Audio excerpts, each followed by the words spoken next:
I mean, Keith and I both are big fans of Rivian. We are, but we're also not stupid to think that there aren't going to be problems and hiccups along the way. In my opinion, it's not the problem that you should be focusing on. It's how well the company takes care of the problem for you as a consumer. Yeah. As one who has spent your life savings on this fancy new R1T, how well is Rivian going to take care of me? So, well, I had a guy, case in point, last week, friend of mine, we'll call him Dr. H, okay, said, hey, thinking about an EV, should I go Tesla? My son has like a Model 3, or, you know, he's a Ford guy. He's got a 1-ton diesel, and he's got a Mustang, and he's a Ford guy. And he's like, oh, that Mach-E. You know, I saw the podcast you guys did from Within One, and, you know, I've heard good things about it, and what do you think? And I said, how long are you going to keep it? And he went, I don't know. That's a good question. And I went, well, if you're going to keep it 3 years or less, buy the Tesla, because you'll have better resale value. If you're going to drive that sucker till the wheels fall off and then some, go with the Ford, because the Ford is going to have all those things that you just mentioned, Jay. They've got the R&D experience. They've got the quality. You know, Tesla's toyed around with various versions of their repair service. Ford's got that worked out and has had it worked out for decades. You know, plus, you know, the Ford interface is different than the Tesla interface. If you like the way Ford lays their UI out for all their buttons and controls, go with the Ford. So, same sort of deal here. You know, you're getting into a brand new product line for a brand new company, and this is their very first vehicle that they're making. It's not necessarily that whether or not there will be problems. It's how are they going to deal with them when they show up. That's exactly right. That's my point. You know, it's that customer loyalty that's valuable to, and that's something that Ford. That's what they live on. That their customer loyalty is hands down probably some of the greatest out there. I mean, and if you don't think so, I mean, just go take a look at who's been number one in truck sales over the last decade or more. That pretty much proves it. But, you know, again, sometimes in real world, that's the only way you're going to find problems, and that's where companies like this will either fall flat on their face or they'll win the race. So Rivian's already fixing this latest issue, it says, and it's a quality issue. It's an embarrassing situation that they didn't test this out and find this out themselves. But again, real world testing was actually performed. So it's been a little rocky for the release of these things. The fully electric offering started to look real promising when they were first revealed. But as it progressed, several cracks have formed in the walls, they say, if you'd like to use a kind of a term, if you will. An analogy. Analogy, yeah. There you go. Thank you for that, man. See, I needed a word for a word. I needed a word for my word. And then a word. Now this is a rabbit hole. Wait a minute. A bird is a bird, is a word is a word, word is a bird, bird is a word. Right. Okay. Anyway, Ford and Chevrolet have come out with their electric versions of trucks, and I bet you they won't have near the quality issues that I mean, Rivian no one has. is immune, but but I mean, you know, you've got like GM and, you know, with the Volt like catching on fire, and, you know, not an EV, but the Bronco had all the roof issues, possibly even some valve issues now. These are all first model type problems. That's to be expected. Honestly, if you're not expecting that, you're walking into the scenario with the wrong level of expectation. That's right. But but again, Jay, it's more, to me anyway, how they handle this. Absolutely. What do we know about how they're handling it? Right. Well, let's get to the actual defect here. To the nuts and bolts, if you will. The nuts and bolts, if you will. Yeah. So the NHTSA, obviously, which is I miss my sound drop so much. Yeah, I hear you, man. National Highway Traffic Safety Administration. They're performing crash tests on the Rivian truck. And this goes back to earlier this year. They revealed that there is an insufficient amount of adhesive applied to the inside of the hood on some of these units. And anybody who has seen raw, what I call raw stampings of, say, fenders or hoods and everything. I have, because I worked in the body industry. So they come in, you have to prime them, paint them, and then you put all of the adhesive where it needs to be, the trim, and then of course the insulator that goes in there, all that sort of stuff. So I just want to stick a tack in this because I have a question about Sure. this when you're done with the details. Sure. Okay, go ahead. So they said also that Rivian revealed it had learned of the defect through a customer satisfaction campaign that it had aimed at getting their vehicles where they need to be. Goes back to what I said earlier. How is Rivian going to deal with these problems as they arise or as they find them? People who have taken ownership of their vehicles, which luckily for Rivian at this point, there's not a ton of them out there. So their recall campaigns are not going to be that big at the moment. So I don't know that it's on a scale, it's not a real good test, but just the act of acting upon the problem and taking care of it for the customer, it does appear that they are willing to step up and take care of these problems. Now, some of the customers, they said, because there's a lack of adhesive, they explained that a lack of the hood mastic adhesive does not appropriately bond the outer and inner sections of this hood, okay? As a result, their customers that have already taken ownership are experiencing annoying fluttering noises at speeds of more than 70 miles an hour. And to resolve it, they'll have to remove the hood liner. It'll have to be inspected in detail. And then a set of paths, they will apply adhesive wherever it is necessary to resolve this problem. It's not a safety issue. It's probably more of a nuisance and an annoying problem. But the fact that NHTSA caught it as well and said, hey, man, you really need to take a look at this. So there you go. Now, you had a question on that. Go ahead. Yeah, so I have a feeling I might learn something here. Stay tuned, everybody. So the issue's on a hood liner, right? It's related to the hood liner? It's actually not the hood liner. It's actually where the outer shell of the stamped steel and the inner shell, what they do is they seal them together. You'll see weld points, but some of them are they're done by this specific type of a bonding adhesive on certain spots. So it looks like a weld, but it's actually adhesive on some of these to keep the water out maybe, or to keep the air out of it. That's where this at. It's actually not the underpinning. It's the structure of the shell itself being adhered to the underside. Does that make sense? Okay. Yes. Yeah, okay. it does. Yeah. Now, it does look like these R1Ts have a hood liner. I'm looking at a picture of one right now. They do. You'd have to remove it to get to it to look at it, yes. The purpose of a hood liner traditionally is to dampen noise, right? Insulation, noise, yes. Yes. Okay. Right. Keep dust down. It dust gets in it. It can keep some dust down. There's no engine That's right. under that hood. That's right. Why are we worried about noise? Well, it's annoying to people. I mean, that's... What kind of noise is a truck with no engine in the front? It's a fluttering noise.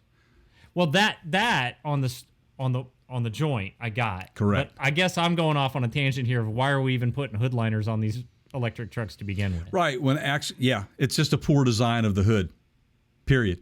Or the are they doing something that I don't know? Or is it an insulator for your Frunky Brewster, as we established? Frunky Brewster. That's when you put your beer in the front, and then you put ice in there, and then you put the lid down, and it keeps it. Right, and it could be some adjustment issues. You know how you have hood stops. They're little rubber stops that you screw in, screw out. You can adjust them. It could be a number of little things, but the based on the way I have looked into this, it appears that it is an actual adhesive that the inside and outside are actually becoming one. So, and that's. It says the brand explains that lack of hood mastic adhesive does not appropriately bond the outer and inner sections of the hood. So that tells me it is a two-piece hood. Okay. And this is for, you may have already mentioned this, but basically any of the vehicles that were people took delivery of between I think it was August to October of 21. You are correct, so right sir. now, Good it's point to bring up. to that group of people. That is right. The flaws in particular includes those who have taken delivery of 2022 models. It says between that time frame. August to October. That's right. So, and again, like I said, this is not that big of a deal for Rivian because they haven't delivered that many vehicles.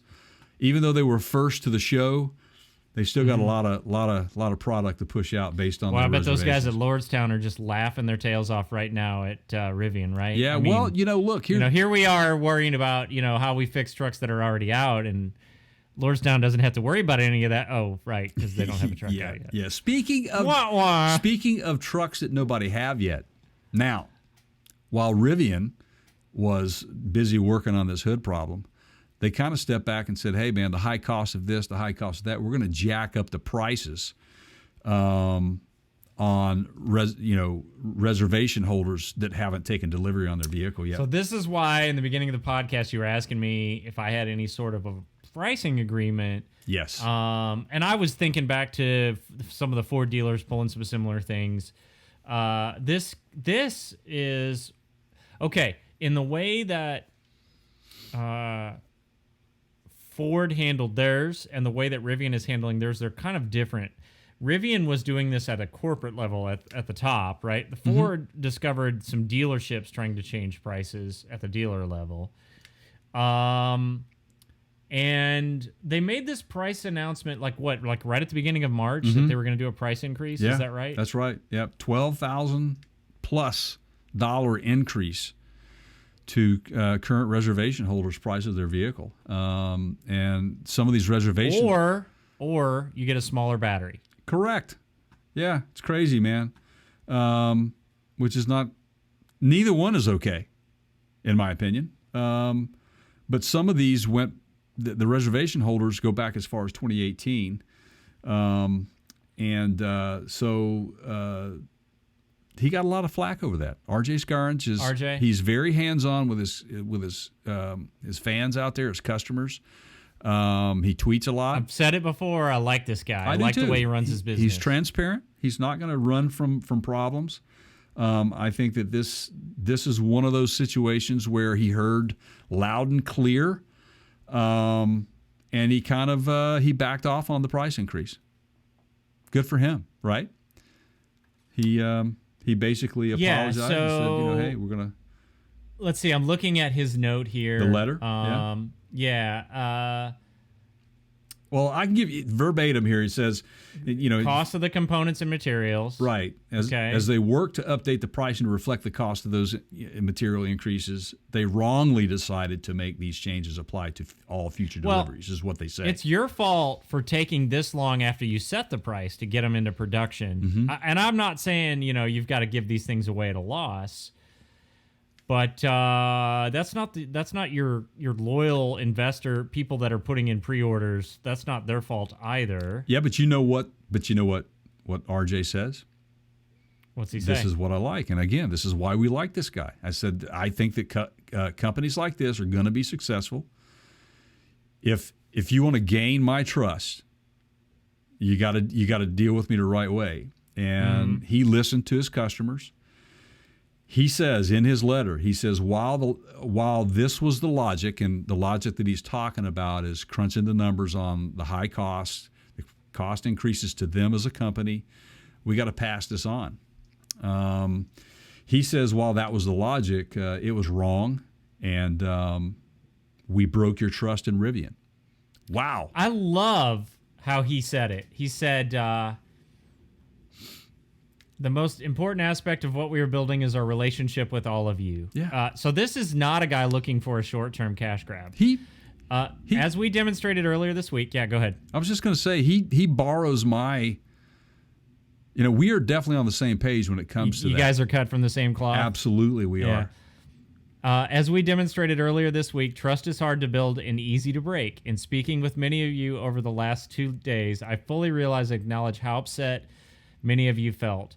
This is the part that makes me know that isn't just lip service. Right. He goes on to say, I have made a lot of mistakes since starting Rivian more than 12 years ago. How many people would acknowledge that? Yeah. I mean, heck, man, go to a 4-way stop sign and watch some guy run when it's not his turn, get honked at, and watch how he handles it. You know, he's going to honk back, right? Yeah. The honk back.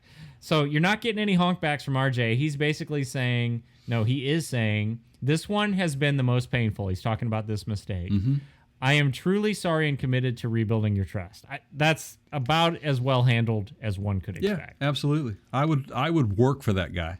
In fact, I would buy a Rivian from this guy. You know, I mean, there's no reason not to like what he's got going on. Mm-hmm. Mm-hmm. I think that I've said this to people in the past. I know I've said it to you, but it's like auto parts stores. The automotive industry as a whole, period. Everybody's selling the same stuff. When I would have new hires come in, this is when I was way back when I was an area manager for a big auto parts supplier out there. I would interview them and I would ask them, what are we selling here? And they would ultimately, most everyone would not really come across with the answer I was looking for. Parts. Well, yeah, we are selling parts, but what are we really selling here? Parts? No. Yeah. Customer service, customer satisfaction. The relationship. The products will sell. The parts will sell. Yep. But the hardest thing to get out of selling that product is customer loyalty. And how do you do that? See, that's it, man. It's fairly easy to sell at one time. Mm-hmm. But to sell the same thing to someone more than once, right. That's where it comes into play. This guy exudes and that's where success. I think Bob Chapek at Disney could learn a thing or two from RJ. Oh, yeah. Yeah. Just trying to do the one and done and counting on your kind of first timers right. to support your business model. I don't think that's a good plan. Nope, so it's not. Yeah, one of the things we talk about, this is RJ, one of the things we talk about a lot internally is that we will make mistakes. It's part of building something complex. I freaking love this guy. Yeah. The key is to learn from them and address them when they are made. It's how we grow. If we made a mistake in how we approached our pricing, we made a mistake in how we approached our pricing. And what is important now is that we fix it. Yeah, man, mistakes are how you learn. Yeah, absolutely. And the fact that he's coming out and saying thank you for the personal notes and discussions that he had with so many of you, because your feedback is what makes us better. Yeah. That's right from dude, man. He doesn't want to sell you one R1T. He wants to sell you Rivians for the rest of your life. Right. This guy's smart, man. Yeah. I think that this is dressed for success right here. I got to give hats off to RJ for this. Once again, one of my favorite people out there in the automotive industry. There's a few that I do like. This guy is like top 5 for me. So keep doing this, RJ. We love you, man. And by the way, don't forget, RJ, you are more than welcome on the Counter Show anytime. Just reach out to my PR people. Go to the Contact Us page if you want to, and get us come on our show. We'd love to have you on, man, and talk about this, because it's a big deal to me too. So